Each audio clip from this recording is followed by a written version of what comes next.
Vi kan se, at B, det er hvor at linjen den skærer på y-aksen, så hvis vi kører B op, så kan vi se, at den skærer ved 1 nu.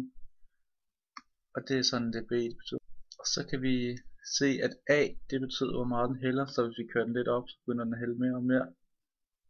Og det er det A gør. Man kalder B for begyndelsesværdien på grund af, at det betyder, eller det der hvor at linjen den begynder på y-aksen. Så hvis vi kører den op her, så kan vi se, at den begynder op ved 4 nu. Og så er det derfor det hedder begyndelsesværdien. Og hældnings, det er jo på grund af, at A det betyder, hvor meget at det her linjen den hælder. Og hvis man skal have den til at gå op ad bakke, så skulle man gerne have den i plus. Så vi ser her, så har vi den på 0 nu. Så hvis vi kører den opad, så går den op ad bakke. Det er når den er i plus. Nej, plus.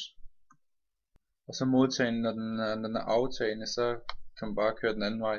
Så kan man se, at den går nedad i stedet for, og så er den aftagende. Der er en værdi, der gør, at den bliver vandret, og det er selvfølgelig 0. Så ligger den der lige på. Så det var det.